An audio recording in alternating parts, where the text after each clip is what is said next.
Shalom alaikum. Salam sejahtera bagi kita semua.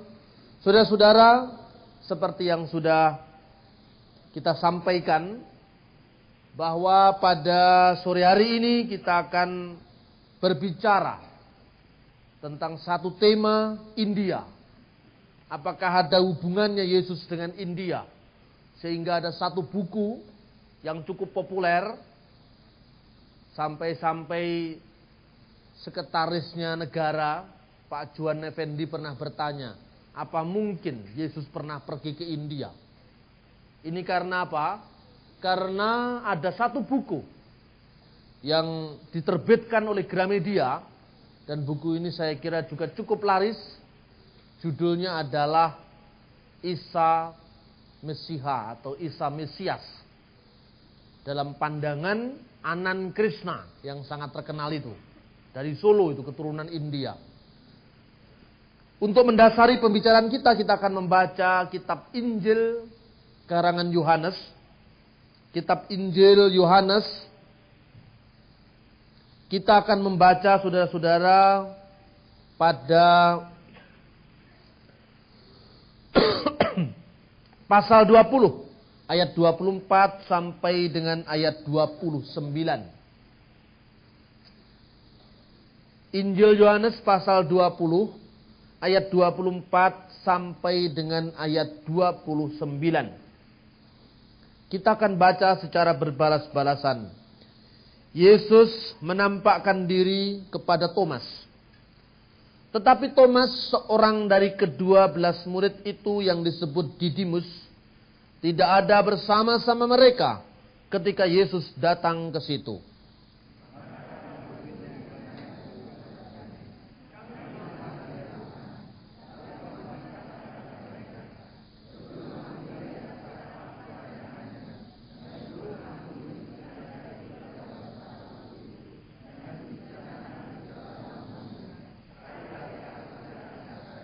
Delapan hari kemudian murid-murid Yesus berada kembali dalam rumah itu dan Thomas bersama-sama dengan mereka.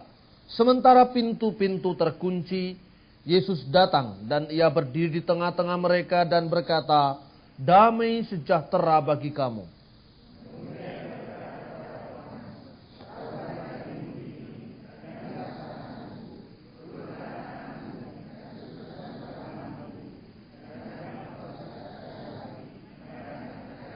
Thomas menjawab dia, "Ya Tuhanku dan Allahku."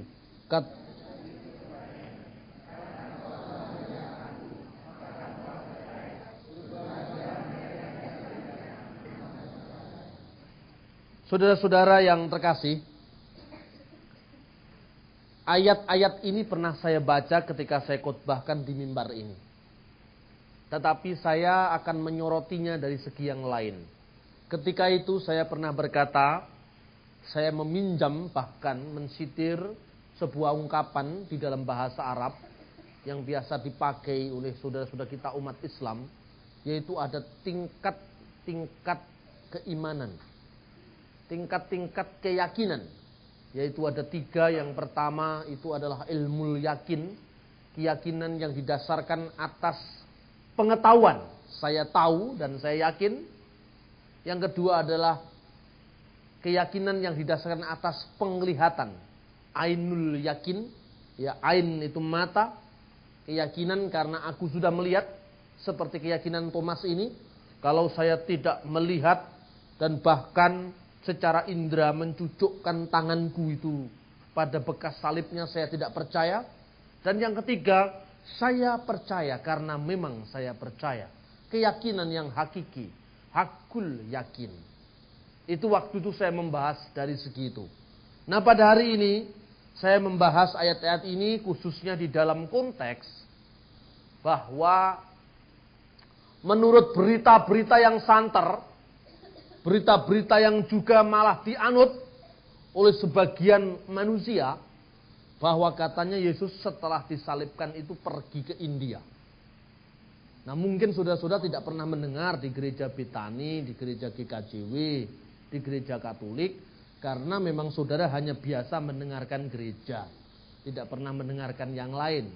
Akibatnya kadang-kadang begitu kita mengadakan perjumpaan, mengadakan suatu dialog dengan pihak lain, kaget. Kalau kaget marah-marah, kalau sudah marah-marah pokoknya aku yang benar, kamu pokoknya sesat. Dan modal pokoknya itu akhirnya kalau disinggung marah, dan kemudian dia tidak pernah mau peduli dengan yang lain. Ini yang seperti ini tidak kita inginkan. Iman kita adalah iman yang terbuka. Bukalah jendela rumahmu, bukalah pintu rumahmu. Jikalau tubuh sehat, udara luar tidak menimbulkan selesma. Tapi kalau memang tubuh kita sakit, ya gampang gampang jatuh. Nah, kita ingin iman kita itu terbuka, siap dikritik dan siap dialog. Karena itu saya membudayakan setiap siang kalau saya khutbah di sini itu tanya jawab bebas. Supaya apa? Kita ini tidak hanya dicekoi, monologis. Kadang-kadang penyakitnya kaum pendeta itu tidak mau dikritik. Penyakitnya kaum pendeta itu pokoknya saya bicara begini, iman saja. Nah, saya tidak suka yang seperti itu. Karena apa? Hasilnya nanti adalah jemaat yang taat tapi bodoh. Jemaat yang hanya bisa membeu, tidak pernah mau mempertanggungjawabkan dan mengkomunikasikan imannya keluar. Ini harus dimulai dari atas. Artinya, kalau gereja yang dimulai dari para pengkhotbahnya, para pendetanya, mereka harus siap untuk mempertanggungjawabkan kata-katanya. Siap berdebat, siap dikritik, dan siap berdialog. Tidak hanya dengan jemaatnya bahkan, tapi dengan umat agama lain. Ini yang mau kita kembangkan. Nah, dalam konteks bahwa Yesus katanya pernah ke India, itu kalau mau dirunut, akar masalahnya, akar persoalannya, mengapa timbul demikian? Sesungguhnya legenda itu pertama kali berasal dari kaum Islam. Saya akan katakan tadi pagi kita fair-fairan saja. Sebab apa? Saya yakin khutbah saya ini juga besok atau lusa akan sampai di Masjid Al-Falah sana. Ya rungok-rungok no tidak masalah, memang nyatanya begitu. Hanya saya tidak mau memfitnah pihak lain. Kita hanya berbicara berdasarkan kebenaran. Mengapa sampai Yesus pergi ke India? Atau disuruh pergi ke India dalam legenda? Karena kita tadi pagi membahas tentang mi'rajnya Isa. Bahwa di dalam kitab Al-Quran itu ada sesuatu yang sebetulnya kurang jelas. Berkenaan dengan akhir hidup Yesus. Dalam satu surat Al-Quran itu misalnya dikatakan di dalam surat An-Nisa ayat 157 dan 158. Wa qaulihim, dan kata mereka, inna qatalnal masiha Isa bin Maryam. Kami telah membunuh Isa anak Maryam itu. Wa ma qataluhu wa ma salabuhu walakin subihallahum. Padahal mereka tidak membunuhnya dan mereka tidak menyalibnya, melainkan yang disamarkan bagi mereka. Nah, timbullah kemudian satu versi bahwa sebenarnya yang disalibkan itu bukan Yesus, tetapi orang lain yang wajahnya dibuat mirip Yesus. Dan kemudian orang ini disalibkan, maka pantas saja dia memaki-maki. Allahku, Allahku, mengapa engkau meninggalkan aku? Jadi mereka anggap itu kata makian, bukan kata doa. Lalu, sudah jelas aku ini bukan Yesus. Masa engkau tidak tahu aku disalibkan terus? Sementara itu, Yesus diangkat oleh Tuhan lewat atap rumah. Itu naik ke atas karena katanya menurut versi ini, Yesus lagi ada di dalam rumah, bukan di Taman Getsemani. Dia naik ke atas ke langit. Dan di langit yang kedua, Yesus itu sekarang in the coast di sana. Itu versi, salah satu versi. Karena itu ketika Nabi Muhammad, ini juga salah satu versi. Tidak semua umat Islam saya kira tafsirannya seletterlah ini. Ketika melakukan Isra Mi'raj itu dari Masjidil Haram ke Masjidil Aqsa Yerusalem. Dari Masjidil Aqsa ke Sidratul Muntaha di sana, di langit ketujuh sana. Ketika dia mendaki tingkap-tingkap langit. Langit kedua, dia diantar oleh malaikat Jibril bertemu dengan Yesus yang waktu itu satu kamar dengan Yahya Pembaptis. Ceritanya. Nah, saudara-saudara kemudian ke langit terus sampai di atas, kemudian disaksikan Bahwa Yesus itu berarti menurut versi ini, dia naik badan dan rohnya sampai ke atas, dan sampai sekarang Yesus belum pernah mati. Melainkan di langit sana. Seperti diangkatnya Henokh. Itu menurut versi satu pihak. Versi yang lain mengatakan, sebenarnya Yesus itu memang disalibkan. Nah ini. Yang mengatakan itu pertama kali adalah orang India, ini akarnya di sana, yang namanya Hazrat Mirza Ghulam Ahmad. Para pengikutnya menamakan diri kelompok Ahmadiyah, pengikutnya si Ahmad. Si Ahmad itu mengajarkan bahwa dirinya itulah Kristus yang dijanjikan. Bukan Kristus Israeli, tapi Kristus Islami. Dan dia mengatakan, Ana Masihul Maud. Aku inilah Al-Masih yang dijanjikan. The promised Messiah. Mesiah yang dijanjikan. Dan dia mengatakan bahwa Yesus itu benar-benar disalibkan. Dipaku tangan dan kakinya. Tetapi tidak sampai mati. Melainkan hanya mati suri. Jadi Yesus itu bukan mati. Tapi still dying. Sekarat mati. Nah sebelum dia mati, kemudian itu disangka mati. Orang mengatakan dia mati enggak seperti menghitung bunyi cicak itu. Mati enggak, oh ditinggal pergi. Ketika prajurit Romawi itu tertinggal pergi, Yesus tiba-tiba nafasnya masih ada. Dan nun di bawah sana ada Nikodemus dan Yusuf Arimatea. Yang waktu itu memikul salib Yesus membantunya. Lalu begitu Yesus lihat kerungket. Ini bahasa Indonesianya apa? Kira-kira gerak-gerak gitu. Kemudian Yusuf Arimatea datang dan mengatakan, orang ini harus kita turunkan dan kemudian kita obati. Kemudian Yesus diturunkan, ternyata Yesus tidak mati. Hanya mati suri. Kemudian dia itu diboboi sama balsam. Ya.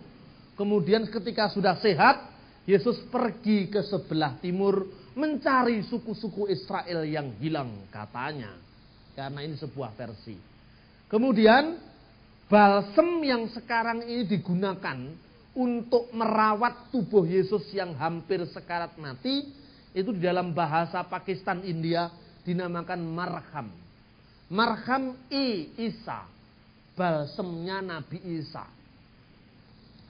Lalu kelompok Ahmadiyah ini bukan Muhammadiyah. Ini bukan Amin Rais. Ahmadiyah. Di Indonesia kelompok Ahmadiyah itu dianggap tidak Islam.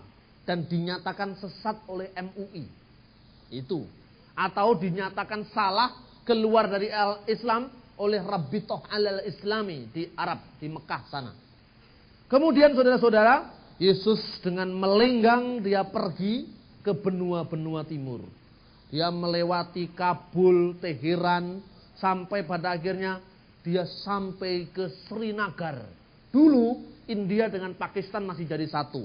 Srinagar, lalu di sana dia hidup sampai usia panjang.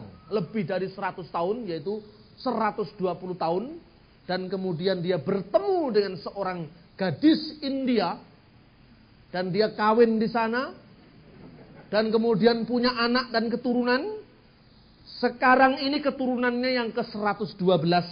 Itu namanya adalah seorang yang menjadi juru kuncinya di kuburan Yesus itu. Katanya kuburan Yesus itu dinamakan Yesu Asaf. Yesus sang pengembara. Itu dia ada di kota Punyap. Namanya Basorot Salim. Itu keturunannya Yesus itu katanya. Jadi namanya juga kabar burung. Tidak usah terlalu dianggap secara ilmiah. Karena toh hanya burung yang bercerita. Makanya kabarnya burung berarti yang ceritakan burung. Lah burung memang bukan manusia, jadi tidak usah digubris. Tetapi walaupun demikian, inilah yang mendasari bukunya. Siapa itu tadi?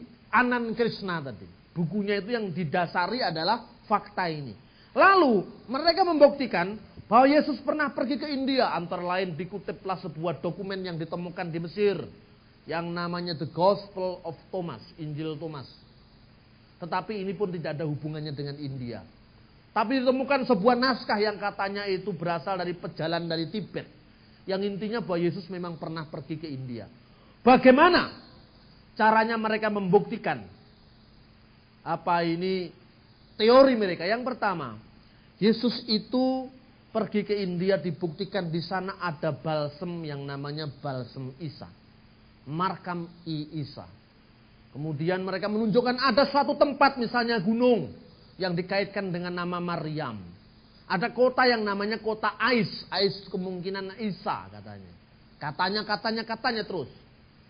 Karena ini memang teori yang dirangkai-rangkai. Tapi sudah ada prapaham yang sebelumnya itu memang sudah ada. Oh, saya punya konsep begini, nanti ditambahi begini. Karena mulut ini memang panjang, mulut ini memang bersifat mandraistik. Jadi seperti mulutnya mandra, karena panjang. Makanya beritanya itu menyebar kemana-mana. Ini istilah baru, mandraistik. Jadi mulut itu bersifat mandra, bersifat panjang. Makanya terus berkembang. Maka diciptakanlah cerita ini. Cerita ini mengatakan bahwa ada balsem, namanya balsem Isa. Suatu saat saya berdialog sambil guyonan dengan seorang tokoh Ahmadiyah di sana, di Ciparung sana, di Bogor. Saya katakan begini, saudara-saudara, apa benar kalau Yesus itu pernah pergi ke India? Ini buktinya ada balsemnya. Terus saya guyoni begini, di Jawa Timur itu ada seni kecantikan, kosmetik itu. Yang itu sebetulnya berasal dari Ratu Majapahit. Yang namanya adalah Gayatri. Kan ada bedak Gayatri kan? Ada bedak Gayatri. Loh, maksud saudara apa? Ya, di Jawa Timur juga ada bedak yang namanya bedak Gayatri. Apa bisa saya katakan, ini seni merias diri yang ditinggalkan oleh Ratu Gayatri. Dan ini bukti bahwa Gayatri memang mencipta bedak itu. Tidak apa bedanya dengan Markam Isa. Saya juga bisa bikin Markam Muhammad. Saya juga bisa bikin Markaban, bisa semua saya bikin. Karena kalau nama itu tidak jadi identifikasi suatu tempat, tidak bisa. Yang kedua, contoh. Di manakah, siapakah sebenarnya yang disembelih dari putra Nabi Ibrahim? Ishak atau Ismail? Kalau menurut Alkitab yang nyaris disembelih itu adalah Ishak. Kalau menurut Al-Quran yang nyaris disembelih, menurut tradisi Islam, yang nyaris disembelih adalah Ismail. Pak Agil mengatakan, udahlah, tidak usah diperdebatkan. Nyata-nyatanya bukan Ismail juga nggak jadi, Ishak juga nggak jadi, yang jadi adalah kambing. Kan gitu. Pak Agil mengatakan, udah tidak usah berdebat, yang disembelih kan domba, bukan Ismail atau Ishak. Tapi persoalannya bukan sekedar itu. Persoalannya, kenapa versinya itu bisa beda? Nah, lalu ada Buya Hamka yang mengatakan sebenarnya yang disembelih itu bukan Ishak tapi Ismail. Buktinya, tempat penyembelihan itu lokasinya adalah Bukit Muria. Jabal Muria.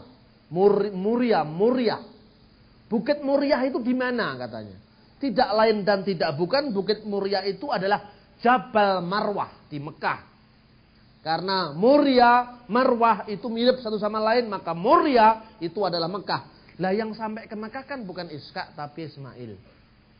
Ketika saya dipertanyakan begini, memangnya enak saja kalau guyonan saudara-saudara, tidak usah serius, bersih tegang leher, bersih tegang yang lain. Kita hanya santai-santai saja, sersan. Serius tapi santai. Saya katakan begini, salah itu. Yang nyaris disembelih sebetulnya bukan Ishak dan bukan Ismail. Tapi kemungkinan adalah Pak Dinarto. Loh kok bisa? Loh kenapa tidak bisa? Karena di Jawa Tengah juga ada bukit namanya Gunung Muria. Nah, apa bisa dikatakan sama-sama Muria dengan Marwah Muria? Lalu Muria itu di Jawa Tengah ada Gunung Muria di dekat Kudus. Loh kok mirip? Yerusalem itu dalam bahasa Arabnya Al-Qudus. Dan di dekat Al-Qudus itu ada Gunung Muria. Di Jawa ada kota Kudus. Dekatnya kota Kudus ada Gunung Muria. Loh kenapa mirip? Ya mirip itu memang diciptakan. Waktu itu ada pelancong-pelancong, pendatang-pendatang agamanya Islam.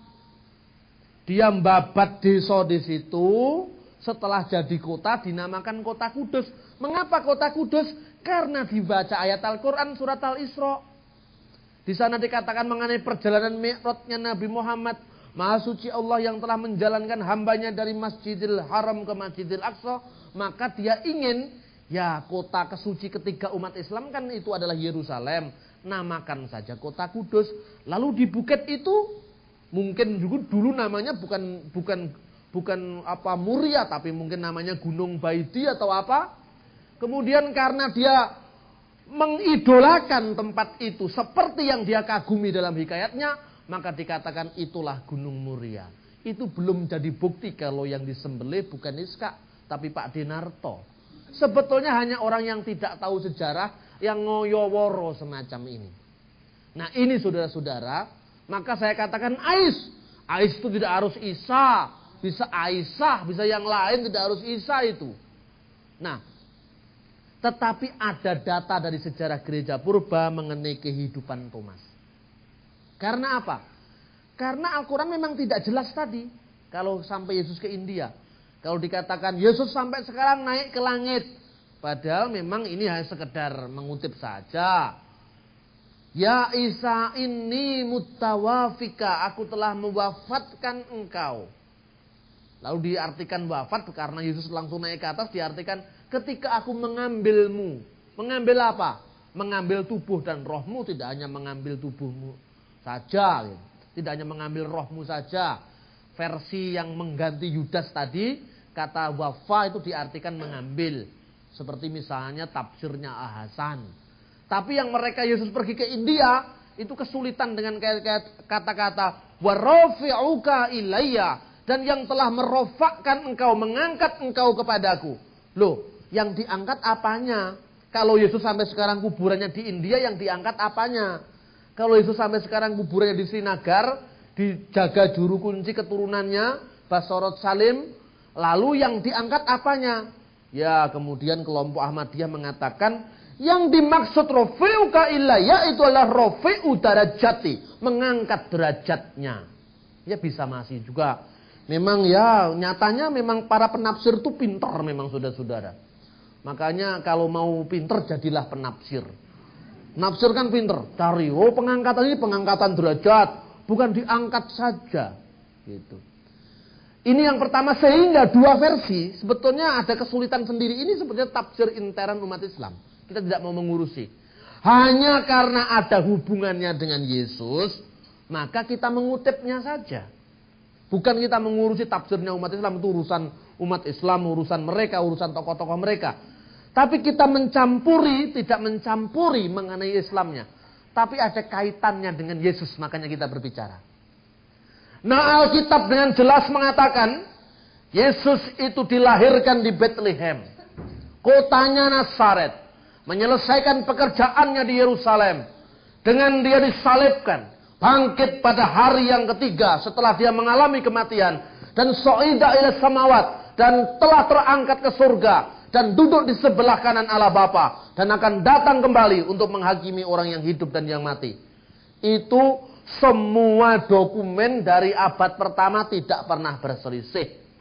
Bahkan orang yang bernama Flavius Josephus adalah ahli sejarah Yahudi yang juga tidak meragukan kematian Kristus itu sendiri. Jadi sejarah maupun Injil membuktikan memang Yesus mati. Mau disangkal mati, ya itu urusannya orang lain yang tidak mau percaya. Tapi kalau seorang belajar sejarah, tidak ada keraguan bahwa Yesus memang pernah mati. Dan iman Kristen meyakini dia bangkit pada hari yang ketiga. Saudara-saudara yang dikasihi oleh Tuhan, tetapi kemungkinan Thomas pernah ke India. Nah, jadi cerita-cerita tentang Thomas, karena di sana ada gereja yang namanya gereja Mar Thoma, itu punya kaitan historis yang sangat kuat dengan orang Yahudi. Sehingga ini bisa dibuktikan. Adanya komunitas Yahudi, adanya masyarakat Yahudi di India dan di Pakistan, itu kalau dijadikan bukti hadirnya Yesus tidak kuat. Karena apa? Di Ethiopia juga ada orang Yahudi. Di Indonesia dulu juga ada orang Yahudi. Cukup besar. Pada saat meletus Perang Dunia Kedua mereka pulang ke Israel. Sekarang datang lagi orang Yahudi. Namanya Ribka Sayer itu di jalan sinagoge Yahudi Jalan Kayun nomor 9. Jadi juga tidak merupakan bukti karena di Indonesia ada orang Yahudi. Yesus mati di Surabaya, tidak ada itu. Karena itu faktanya terlalu global, saudara-saudara. Nah, kemungkinan kalau Rasul Thomas memang iya. Karena apa? Ada data sejarah yang ditulis tahun 250 Masehi. Ini terkait dengan sifat Thomas yang pembimbang ini.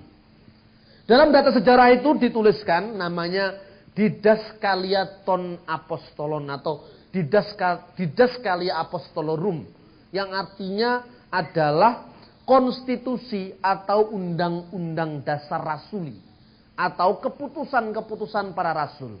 Itu diceritakan karena Alkitab hanya berhenti ketika Yesus sudah naik ke surga dan selesai. Kemana Petrus nggak diterangkan, kemana Andreas nggak diterangkan. Padahal kamu akan menjadi saksiku di Yerusalem, di seluruh Yudea, di Samaria dan di ujung-ujung bumi. Tetapi kita lanjutkan pada ayat 30. Memang masih banyak tanda lain yang dibuat Yesus di depan murid-muridnya yang tidak tercatat dalam kitab ini. Tetapi semua yang tercantum di sini dicatat supaya kamu percaya bahwa Yesuslah Mesias, Anak Allah, dan supaya kamu oleh imanmu memperoleh hidup dalam namanya. Jadi ada hal-hal lain yang tidak dicatat, diceritakan ketika setelah hari Pentakosta, para rasul, 11 rasul plus Matias itu berkumpul. Dan di Kisah Rasul juga diceritakan tentang berkumpulnya murid-murid Yesus bersama ibunya Maria. Kemudian mereka membuang undi, karena membuang undi itu biasa untuk menentukan pimpinan, tugas. Untuk kemana kita harus menjawab perintah Yesus. Kamu akan jadi saksiku di Yerusalem, di Yudea, di Samaria, sampai ke ujung-ujung bumi. Ujung-ujung bumi itu ya India, yang lain-lain. Lalu murid-murid itu dibuang undi.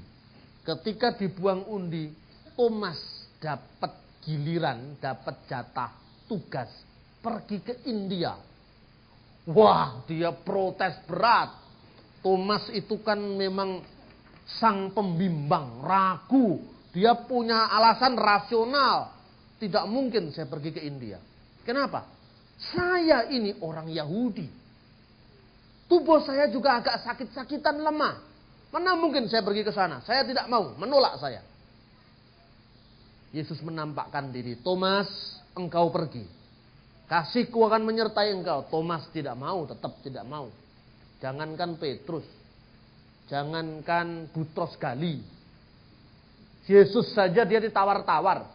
Kalau aku belum lihat benar dengan mataku, aku tidak akan percaya. Tetapi Tuhan Maha Adil menurut dokumen gereja ini. Dan ini bukan kitab suci. Dokumen sejarah gereja. Kemudian Tuhan mengizinkan ada seorang India yang mencari tukang kayu. Dia mencari budak tukang kayu untuk membangun istana, namanya Aban. Maka suatu saat Tuhan mengizinkan si Thomas ini dinaikkan ke kapal itu pergi ke India. Jalurnya lewat mana? Dalam perjanjian lama dikatakan bahwa kapal-kapal Salomo dari Tarsis itu menuju ke Ofir. Dan Ofir itu kemungkinan adalah Upara di India, dekatnya Bombay. Di sana mereka mendapatkan emas. Makanya dalam terjemahan Alkitab Vulgata dari abad keempat, Ofir itu diartikan India. Thomas, emas India, emas Ofir. Ada malahan yang mengatakan Ofir itu adalah Gunung Talakmau, yaitu bukit tinggi di Sumatera. Karena ketika dilihat India, maka orang India sendiri tidak merasa punya emas yang banyak. Yang punya emas yang banyak itu adalah Indonesia. Maka disebut Swarna Dwipa, yaitu pulau emas, yaitu pulau Sumatera.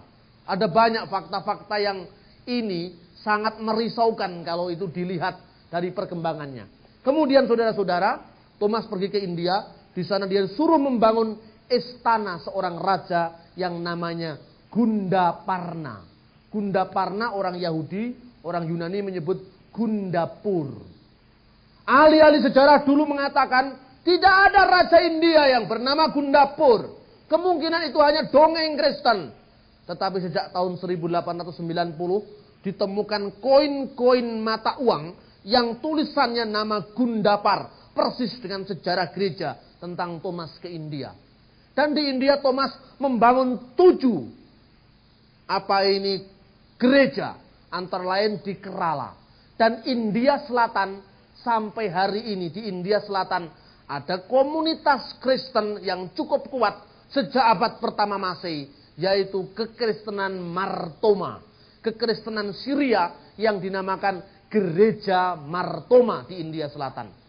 Dan ketika Rajendra Prasad memperingati hari kerasulan Thomas di India, Presiden India mengatakan, ingatlah, Rasul Thomas sudah pergi ke India ini jauh sebelum negara-negara barat mengakui kekristenan. Karena itu, India memiliki akar yang kuat dengan kekristenan, dengan tradisi Thomas ini. Tradisi Thomas inilah yang dikaburkan dengan Yesus pergi ke India. Jadi yang benar, Yesus bukan pergi ke India, tapi mungkin kemungkinan adalah Thomas. Karena apa, saudara-saudara? Saudara tahu kenapa orang Batak Karo suka film-film India? Mungkin saudara tidak pernah berpikir kan? Wah, orang Batak Karo itu tarian-tariannya persis India. Nyanyiannya suka India.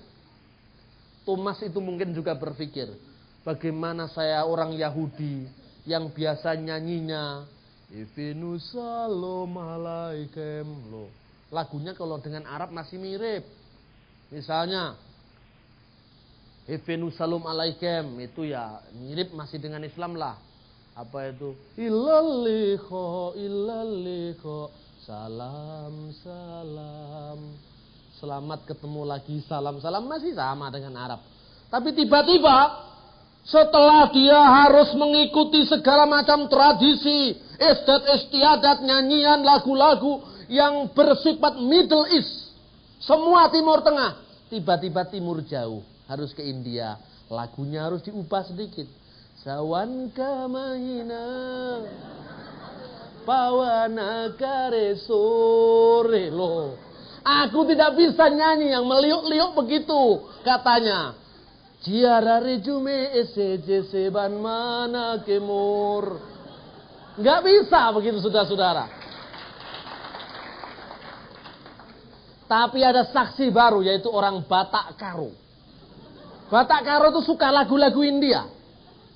Ternyata, menurut penelitiannya D.G. Hall, seorang Belanda. Dia menulis Sejarah Asia Tenggara. Yang sudah diterbitkan dalam bahasa Indonesia, tebal segini bukunya. Dia katakan, ada komunitas-komunitas Kristen di India Selatan yang ternyata marganya mereka itu sama dengan marga Batak Karo. Loh, jangan kaget dulu. Di sana ada marga Pandya, di sana ada marga Chola. Di Batak Karo itu ada marga Chola, Pandya, Brahmana, itu ada. Dan itu adalah nama-nama suku-suku Kristen di India Selatan. Kalau begitu, ada hubungan antara India Selatan dengan Batak. Karena apa? Sejak abad pertama, pelaut-pelaut Nusantara itu dikenal di seluruh dunia sampai di Madagaskar, India. Itu pelaut-pelaut Indonesia. Catatan-catatan Cina, misalnya Ising. Itu adalah seorang penulis Cina. Itu menggambarkan dengan jelas akan kehebatan orang-orang Nusantara ini. Sampai mereka membawa hasil-hasil produk negeri ini ke negeri-negeri jauh di Timur Tengah. Bahkan pernah saya ceritakan bahwa gereja Syria sudah masuk di Barus, yaitu di Sumatera, itu pada tahun 645. Jauh sebelum Islam masuk ke Indonesia. Karena tahun 645 itu Islam masih berkutik di Timur Tengah. Karena baru lahir saja. Saudara-saudara, gambaran-gambaran semacam ini membuktikan bahwa sesungguhnya tidak ada bukti historis Yesus pernah ke India. Yang ada adalah Thomas. Karena itu saudara-saudara lihat, Indonesia ini khususnya suku-suku yang ada hubungannya dengan Hindu. Jawa, Bali, India, itu mirip satu sama lain. Tadi Mas Heni memberi saya satu kitab, ya. Ini Alkitab, tapi di dalam bahasa Sanskerta. Dewanagari hurufnya. Saya minta dibacakan karena saya belum mampu membaca ini. Oleh teman saya ini, Yohanes pasal 1 ayat 1. Itu dibaca demikian. Jadi Injil Yohanes, Yuhana Racit Susamacar. Adimen Facanta. Aurvacan paramesvar kisatta. Aurvacan paramesvarta. Jadi vacan itu yang menjadi bahasa Indonesia wacana. Nah, makanya kalau ada namanya satya wacana, yang setia pada firman-Nya atau kebenaran firman-Nya, itu dari India bahasa-bahasa itu. Makanya kalau nanti ada gugat-gugatan tadi, orang Kristen nggak boleh kata Allah, pakai Elohim, katanya si Dr. Suradi. Orang Kristen tidak boleh pakai istilah-istilah Allah, itu yang menang nanti Hindu dan Buddha. Karena apa? Bahasa Indonesia itu jauh sebelum dipengaruhi bahasa Arab, sudah sangat dipengaruhi bahasa Sanskerta. Makanya ada kata duka, suka, cinta, sengsara, itu bahasa Sanskerta. Nanti wacana diganti semua, sabah semua diganti, itu dari India. Orang India bisa protes, itu milik saya, jangan dipakai. Kalau saudara pergi ke Bali, bahasa Bali itu mirip dengan bahasa Jawa. Lalu mirip lagi dengan bahasa Hindu. Misalnya, Kejadian pasal 1 ayat 1. Itu kalau tadi dicatat di dalam bahasa Hindi, Adime paramesvar ne akas aur prithvi. Prithvi itu pertiwi, pertiwi itu bumi.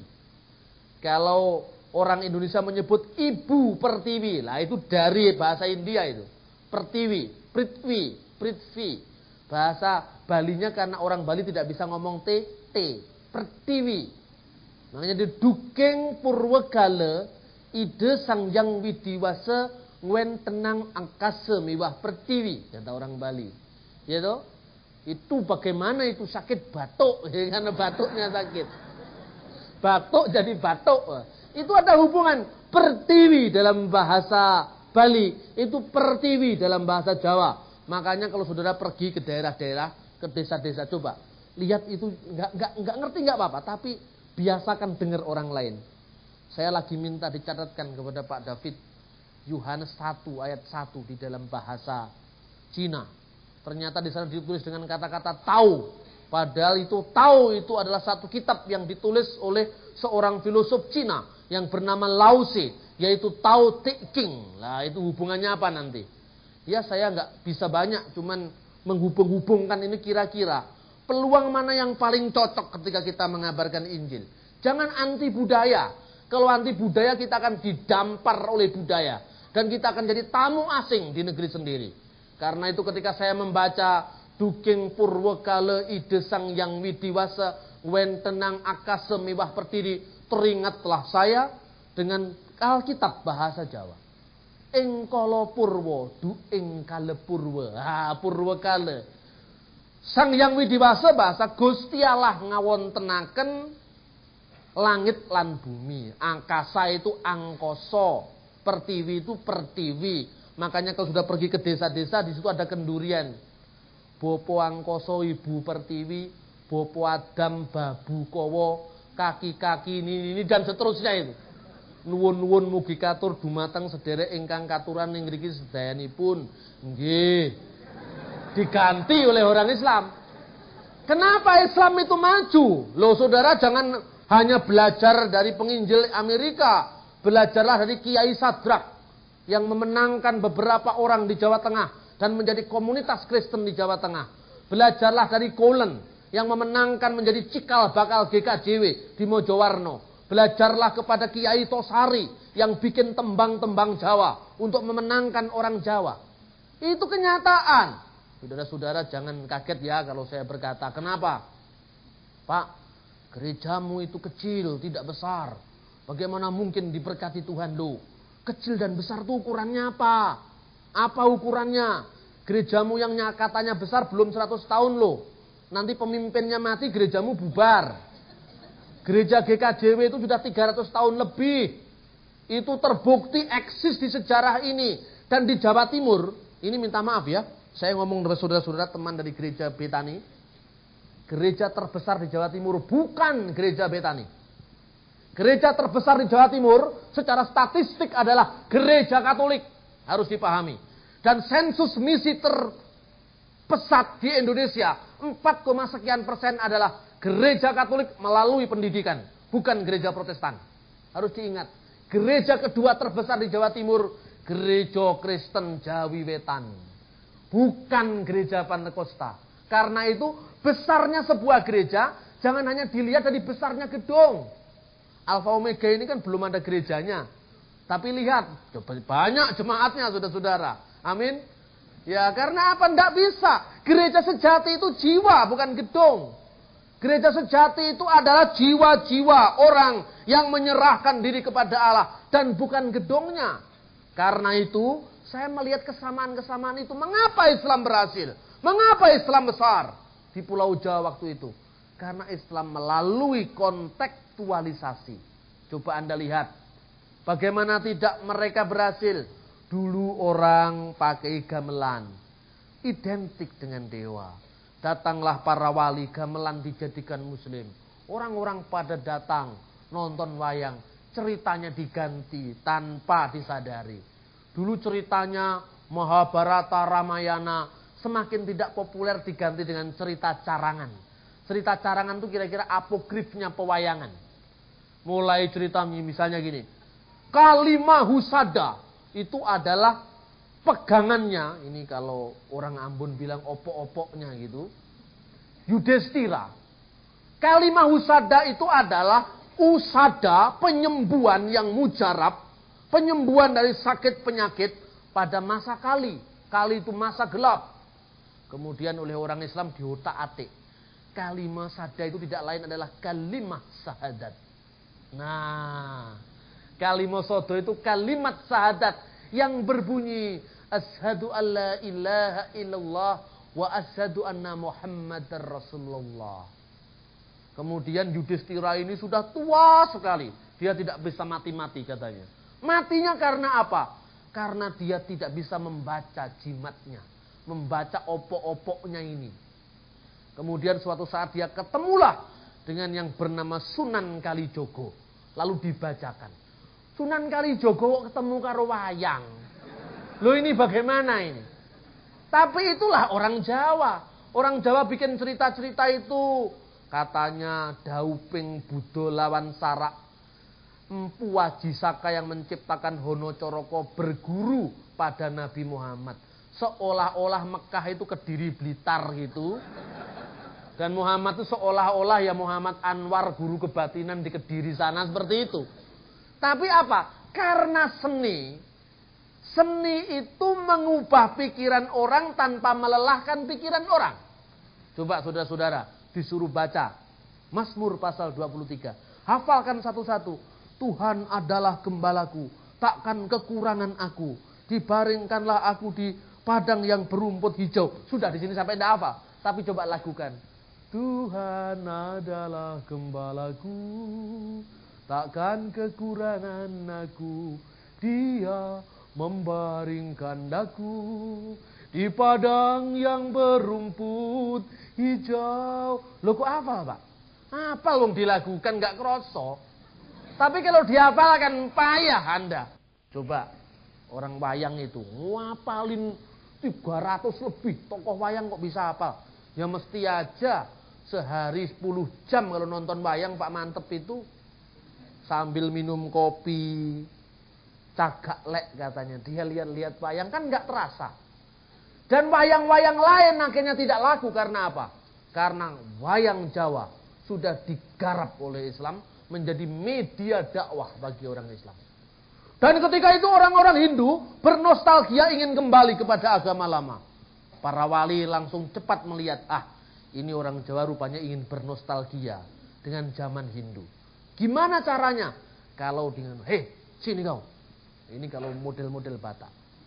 Kau jangan sembah lagi opo-opo itu katanya.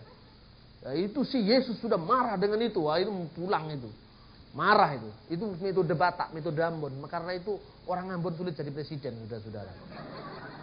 Karena rusak orang Ambon jadi presiden. Orang Batak juga sulit. Karena apa? Orang Batak itu kalau ngomong ceplas-ceplos gitu. Gus Dur ceplas-ceplosnya kan dalam nada guyon. Gitu. Baru terasa kalau dia disekak itu kan setelah guyu gergeran. Oh ternyata tadi nyekak saya. Sialan itu Gus Dur kan gitu kan. Coba kalau orang Batak. Marah langsung berantem di situ. Sudah lihat ini keunggulan presiden kita ini. Nah, tanpa terasa seni itu membentuk orang. Ketika orang Hindu mau kembali kepada agama lama, apa katanya wali-wali? Bikin lakon wayang. Bangun candi Sabtowargo. Pernah yang dari latar belakang Jawa? Bangun candi Sabtowargo. Membangun candi. Ketika Pandhawa mau bangun candi, tiba-tiba kalimat sodonya hilang. Karena apa? Kalau kamu balik nyembah ke candi, hilang tauhidmu. La ilaha illallahmu hilang. Nah, akhirnya wayang ini semakin digemari. Cerita-cerita Hindu dipakai plotnya tapi dibuang substansinya dan diganti dengan cerita Islam. Akhirnya wayang Purwo sekarang menjadi media dakwah bagi orang Islam. Orang Kristen datang kemudian bikin wayang Wahyu. Jenenge Samuel, ora payu. Wayang kok jenenge Samuel, ndak laku. Suluknya diambil-ambil. Ini sudah saya katakan. Wayang titi, tahu nggak wayang titi? Wayang yang di kelenteng itu. Yang itu dalangnya kadang-kadang orang Jawa itu. Saya lihat itu karena dulu saya kalau masa kecil saya suka dolan-dolan ke kelenteng. Bukan untuk sembahyang. Cari lihat itu wayangnya itu. Nggak laku juga karena apa? Ya karena ceritanya nggak populer. Itu cerita-cerita wayang sudah sangat kuat sekali. Nah, ada kaitan yang sangat erat antara India, Jawa, Bali. Karena itu Anda kalau pergi pun ke tanah Batak, di sana Allah itu disebut Debata. Debata mula jadi nabolon, kata orang Batak. Debata mula jadi nabolon. Itu adalah Tuhan Allah yang menciptakan langit dan bumi. Makanya mula jadi nabolon. Dia yang mula-mula menjadikan. Horas habis beras makan gabah. Kira-kira seperti itu.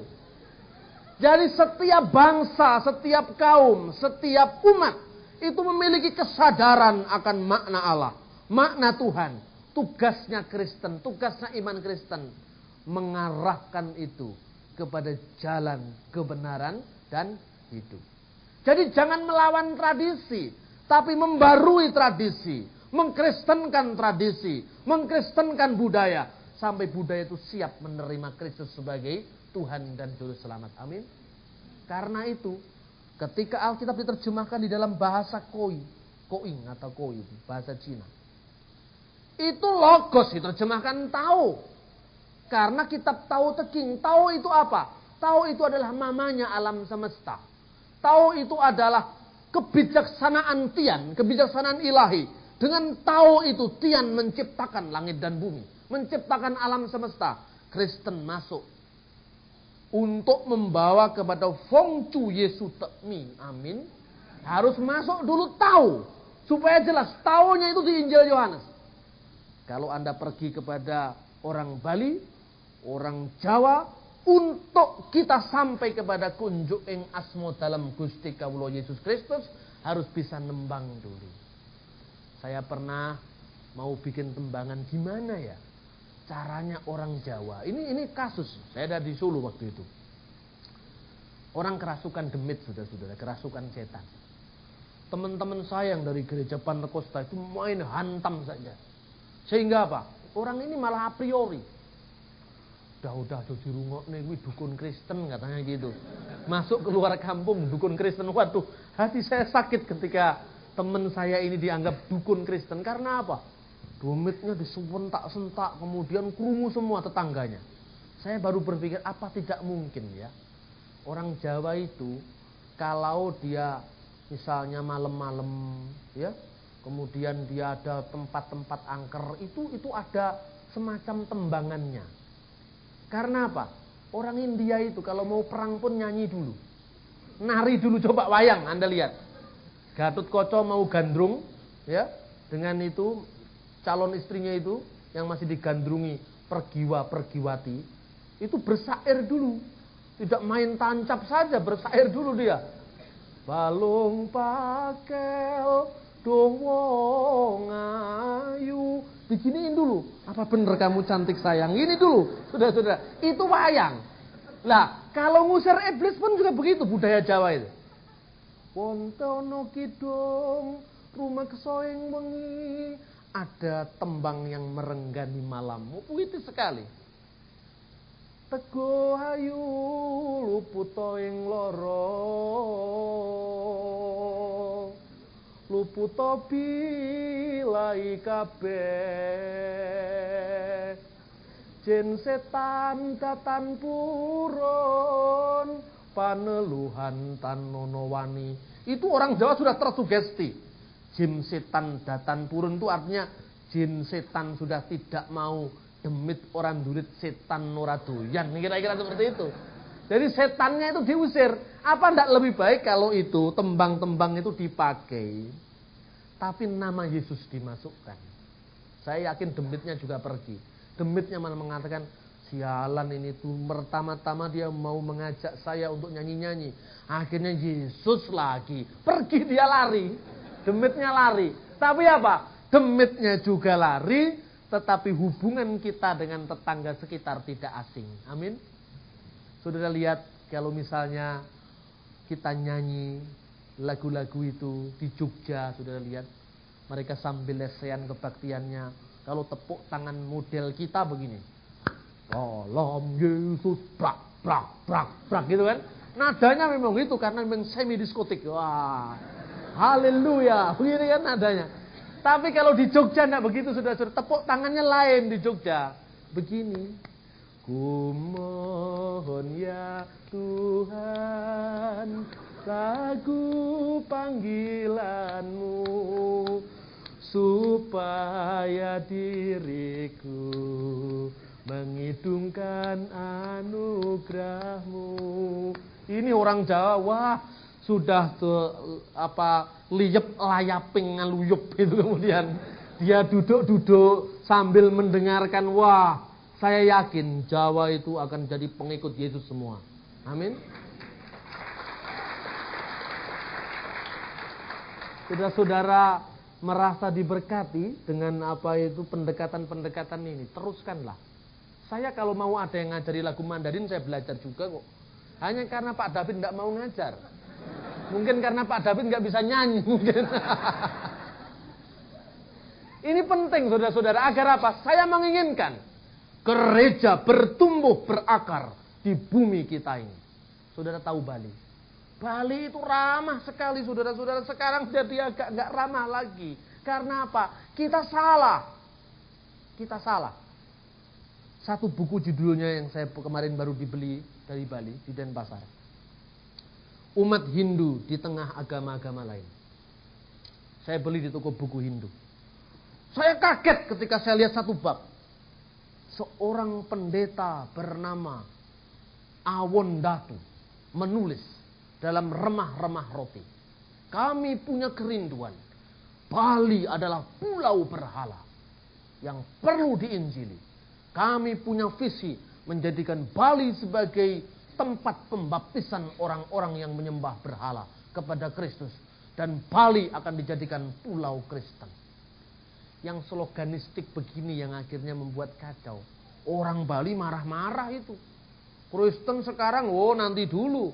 Dulu Anda datang ke sana mengabarkan siapakah yang kamu sembah. Ide Sang Yang Yesus Kristus. Oh baik, mana patungnya? Saya ambil satu, taruh di pura. Kita sembah sama-sama. Itu orang Bali dulu. Sekarang tidak bisa. Oh kamu jangan sampai menginjak Bali. Kalau kamu punya program begitu. Karena apa? Kita salah. Belum apa-apa, udah dislogankan begitu. Kita juga merampas haknya Tuhan. Kita tidak akan bisa menjadikan orang lain sebagai pengikut Kristus kalau bukan Roh Kudus yang memberikan wahyu pada orang ini dan mengakui adalah Kristus sebagai Tuhan. Hak kita ini hanya menanam dan menyiram. Roh Kudus yang memberi pertumbuhan. Hak kita hanya mengabarkan. Roh Kudus yang memberikan keputusan. Jadi kita ini jangan sok. Kita ini jangan mengatakan, oh saya. Jangan. Kita harus mengatakan Tuhan. Karena itu Alkitab tidak mengenal kristenisasi. Yang dikenal Alkitab adalah evangelisasi. Penginjilan. Penginjilan itu artinya pengumuman. Akan ada kabar baik. Your attention please. Ini ada kabar baik. Perhatian. Barang siapa percaya kepada Yesus, Yesus berkata, aku inilah jalan dan kebenaran dan hidup. Barang siapa yang percaya kepadaku, tidak seorang pun yang datang kepada Allah kalau tidak melalui aku. Pengumuman, siapa yang terima, saya Pak, dibaptis. Kalau enggak, ya sudah. Gitu loh. Nggak usah apa ini, ngotot, nggak usah ini. Saya ditanya di IAIN. Tanya begini, Pak, ini kelompok ini membahayakan kami. Kami mau dikristenkan. Dan nggak usah takut. Kenapa? Kalau benar mereka mengkristenkan Anda, nggak akan mampu. Gus Dur mengatakan apa? 300 tahun, 50 tahun kita dijajah Belanda, kita nggak jadi agama Belanda. Buktinya itu nggak bahaya kristenisasi itu. Kenapa mereka harus bikin-bikin begitu? Nah, biasanya mereka tergantung dengan donatur. Donaturnya orang barat. Bikin laporan di sana. Aku sudah membaptis banyak orang. Sekian jiwa. Dipotreti. Cret. Fotonya dijual. Ini menjual Injil untuk kepentingan fulus. Al-fulus. Inilah antikris yang sedang beredar. Karena apa? Di foto itu orang-orang itu dikasih laporan di sana. Ini benar saudara-saudara. Karena itu gereja sejati yang bertumbuh adalah dari kemandirian. Kita tidak mungkin didikte orang kalau kita tidak menerima bantuan dari barat. Kalau saudara-saudara membawa persembahanmu ke gerejamu, membawa persembahanmu ke gerejamu masing-masing, Anda berhak menentukan gereja ini, merah, hijau, birunya gereja ini bersama dengan Tuhan Yesus. Bukan dengan yang lain. Karena itu, gereja tidak terkalahkan karena semangat memberi dari orang-orangnya untuk Injil, untuk gereja, bukan karena diberi sponsor. Saudara-saudara, berapapun yang kita kasih kepada Tuhan sesuai dengan rezeki yang diberikan Allah kepada kita. Rezeki itu rezeki, bahasa Jawanya rezeki. Kita berikan di persembahan, apakah persembahan khusus, persembahan apa. Saudara enjoy bebas karena apa? Tidak ada pesan sponsor, awas loh. Kamu yang ngirim dananya saya. Kamu harus tunduk kepada saya. Gereja yang semikian tidak berkembang di tanah ini. Tidak bisa berkembang di bumi ini. Karena apa? Dia pesan sponsor. Saudara-saudara, marilah kita kembangkan jati diri kita. Harga diri kita sebagai bangsa. Tapi juga sebagai pengikut Kristus. Agar kita mampu, mau, siap, sedia segala waktu. Menanamkan Injil kebenaran kerajaan Allah ini dalam konteks masyarakat bangsa dan negara kita yang ramah lingkungan, yang bisa diterima tanpa menimbulkan gejolak. Saya yakin di mana Injil diberitakan, di sana ada damai sejahtera. Amin. Di mana Injil diberitakan, di sana ada pembebasan. Amin. Di mana Injil diberitakan, di sana orang diberkati, bukan dikutuk. Di sana orang merasa dilindungi, di sana orang merasa dirahmati dan bukan diejek. Marilah kita mengembalikan semangat Injil pada semangat melayani. Selamat berbagi, bukan dengan semangat menaklukkan. Mari kita berdoa.